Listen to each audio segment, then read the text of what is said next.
Kemudian yang keempat itu bibir dan syafah. Bibir atau syafah. Nah, maka disebutkan wa min tarafis syafah fal fa ma'a tarafis sanaya al musyrifah. Dan dari batonis syafah, perut bibir, keluar apa? Huruf fa, di mana perut bibir ini bertemu dengan apa? Atrafis sanaya al musyrifah, ujung gigi seri depan yang atas. Berarti pengucapannya fa, ada hamasnya, fa, nggak boleh pa, harus fa. Fa, fi, fu, af. Kemudian berikutnya lisyafataini al-wawu ba'un mimu. Kedua bibir adalah makhrajnya huruf wawu, huruf ba, dan huruf mim. Cara menyebutkan huruf wawu dengan memoncongkan bibir ke depan secara terbuka sedikit.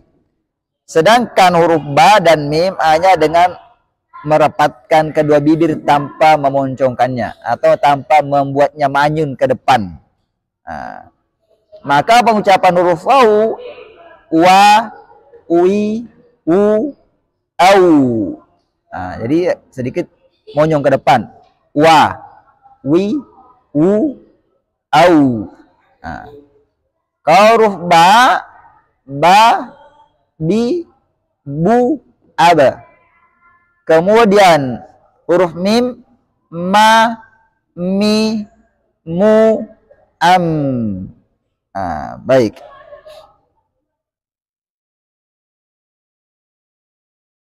Apalagi berikutnya? Makhraj kelima adalah rongga hidung. Wa gunnatun makhrajuhal al-khayshumu.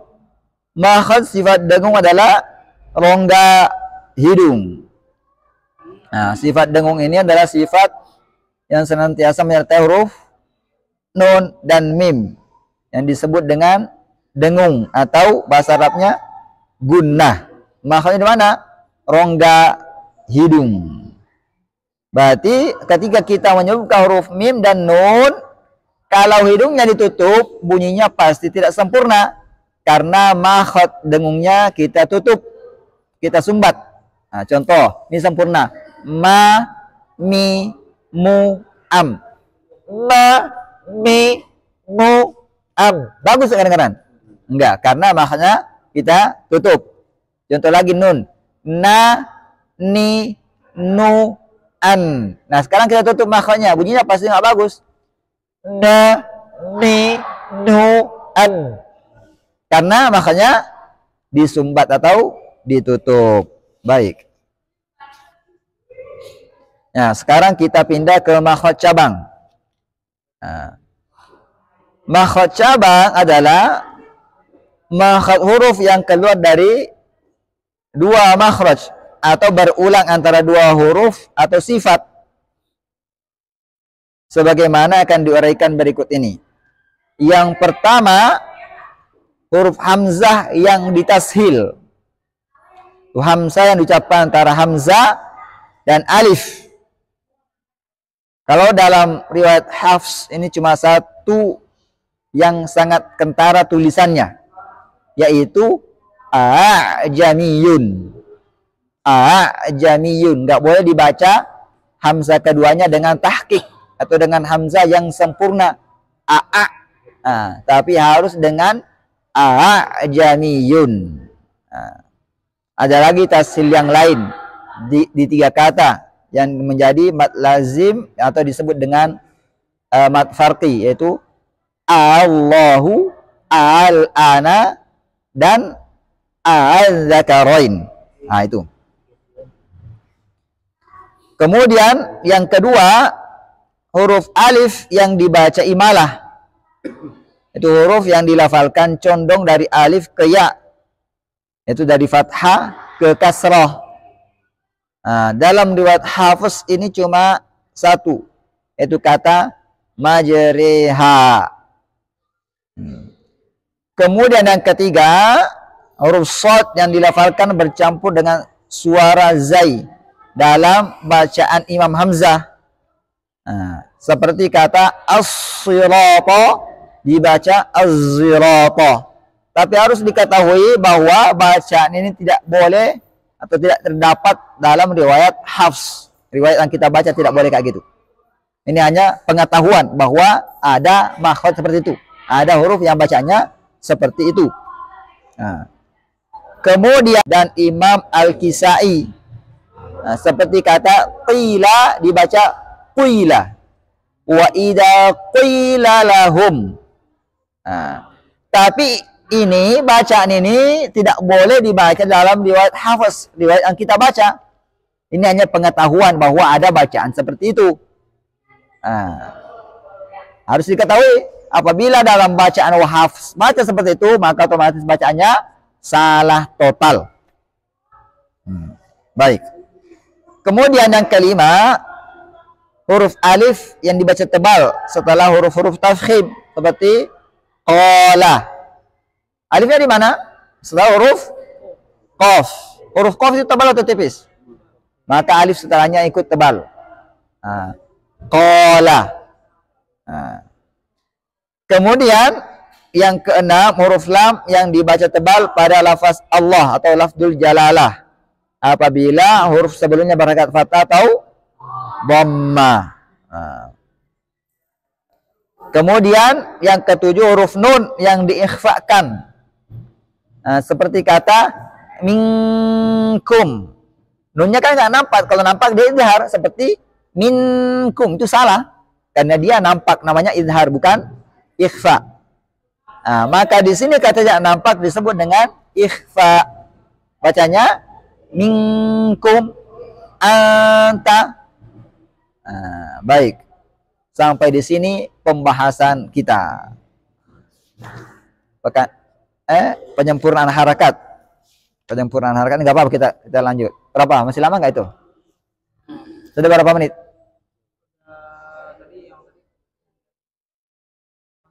18. Kita tambah lagi sedikit ya.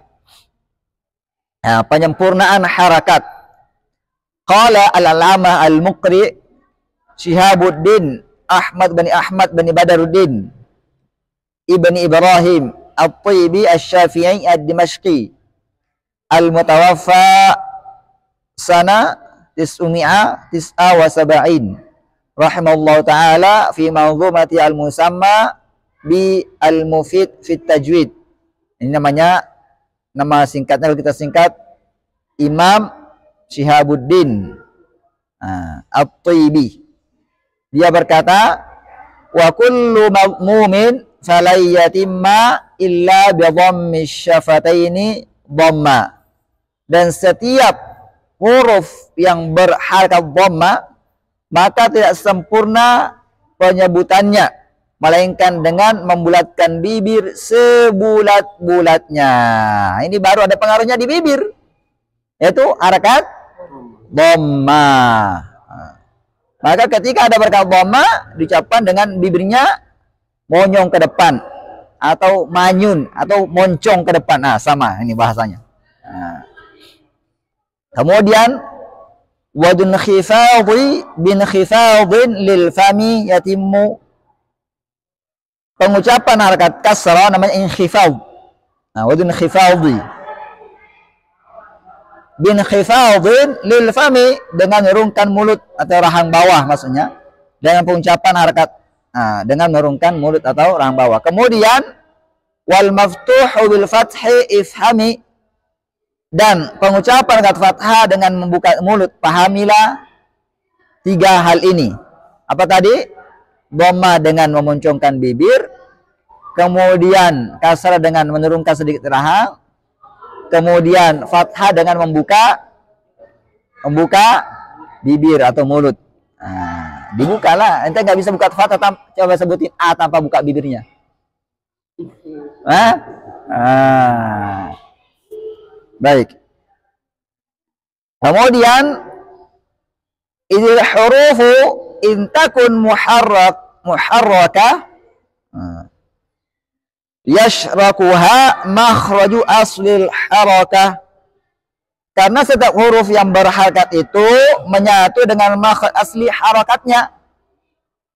Berarti kalau dia hurufnya adalah huruf fa, menyatu dengan makhraj harakat apa di mana? Kalau dhammah, bibir monyong ke depan. Berarti kan di sini harus monyong ke depan. Fu, fu. Kalau shad tadi nggak ada, dimonyongan nggak boleh. Tapi karena berkat dhammah, ia menyatu dengan makhraj harakatnya, baru dia monyong ke depan. Su. Kalau di berkata fathah nggak boleh monyong karena fathah ucapannya hanya dengan membuka. So. Jadi nggak boleh dimonyongin. Udah dipahami? Baik. Di mana makhrajnya? Maka disebutkan di sini makhrajul wawi wa makhrajul alifi wal ya'u fi makhrajiha alladhi yarif. Itu makhraj dhamma pada makhraj huruf waw. Itu dhamma sama dengan huruf waw karena dhamma terambil daripada huruf waw. Kemudian makhraj fathah sama dengan makhraj huruf alif. Kemudian makhraj kasrah berada pada huruf ya. Di mana makhraj-makhrajnya telah diketahui masing-masing tempatnya karena kita sudah membahasnya. Kemudian fa in taral qari'a lan tantabiqa shifahuhu bil dhammi kun muhaqqiqa. Jika engkau melihat seorang pembaca membaca huruf yang berkat dhamma tapi ia tidak membulatkan bibir sebulat-bulatnya, maka jadilah Anda pembenarnya. Jadi kan benar bacanya. Kalau dia baca bu, jangan bu. Bacanya mu, jangan. Bacanya harus mu, monyong ke depan. Bacanya fu, jangan. Bacanya harus fu, monyong ke depan. Kemudian, kenapa harus dibenarkan? Bi annahu muntaqisun ma dhamma wal wajibu an nutqu bihi mutimma. Karena ia tidak menyempurnakan apa yang seharusnya diucapkan. Sedangkan pengucapannya harus dengan membulatkan bibir bulat-bulatnya dengan sempurna dengan baik. Kadaka du fathin wa du kasrin yajib itma'u kulli minhuma ifhanhu tusib. Begitu juga huruf yang berkat fathah dan kasrah harus disempurnakan pelafalannya. Berarti kalau dia shad berkat fathah, maka makhraj fathah di mana? Hanya dengan membuka bibir tanpa memonyongkan. Berarti kalau ada monyongin, ajarkan juga kun muhaqqiqa. Jadilah engkau pembenarnya. Jadi jangan dikatakan so. Karena harus sesuai dengan makhrajnya. Makhraj fathah dengan makhraj shad menyatu. Bukan makhraj shad menyatu dengan makhraj dhammah. Baik. Sama dengan dia berkat kasrah. Maka disebutkan ini ifhamhu tusib. Pahamilah hukum ini agar bacaan Anda menjadi benar. Baik. Di sini kita harus pahami bahwa di sini disebutkan apabila harakatnya dhamma maka bibir harus monyong ke depan seperti misalnya bu. Maka pengucapan harakat itu harus sama. Kalau dia berderetan maka harus sama pengucapannya antara 1 dan 2 dan 3. Contohnya katabah harus sama daripada waktu pengucapannya. Katabah, jangan salah satunya katabah, nggak boleh karena nggak ada alif setelah kaf. Kemudian kunu ini dhamma, salahnya waw, salahnya dhamma lagi, salahnya waw, maka bibirnya harus monyong ke depan tanpa balik lagi. Kunu.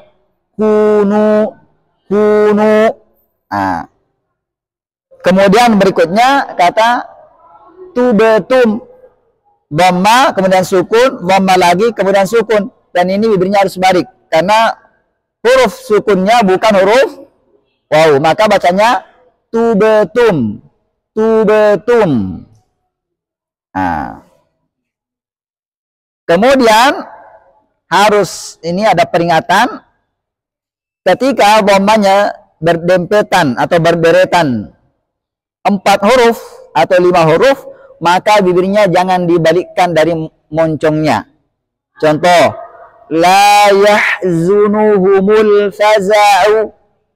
Nah, ini ada berapa ini? Zai, nun, ha, mim, 4. La yahzunuhumul. Nah. Kemudian fa dalam surah Al-Ikhlas, lahu kufu. Ini ada berapa dhamma nih? Lahu 1. Kemudian ada silahnya, itu setelahnya waw.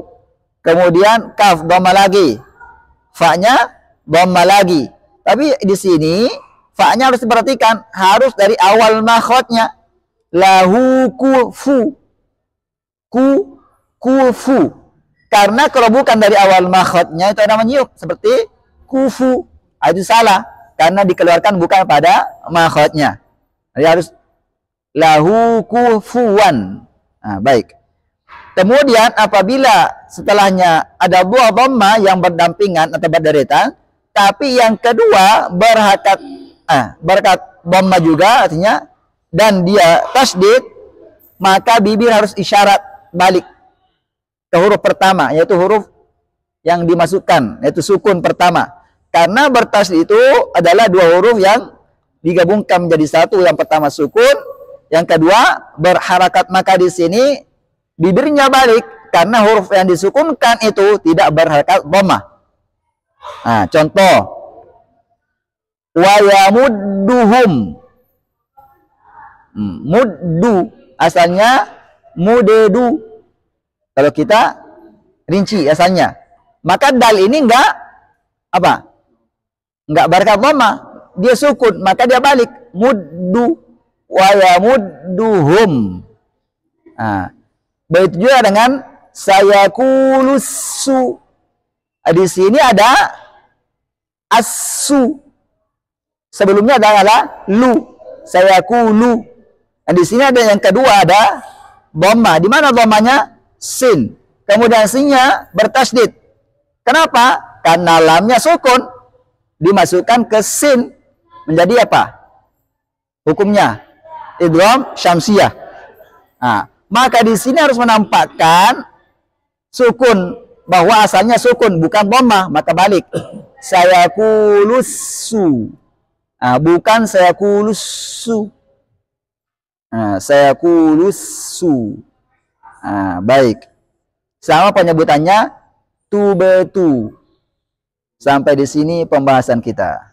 30 menit ya, pas kayaknya. Ada pertanyaan?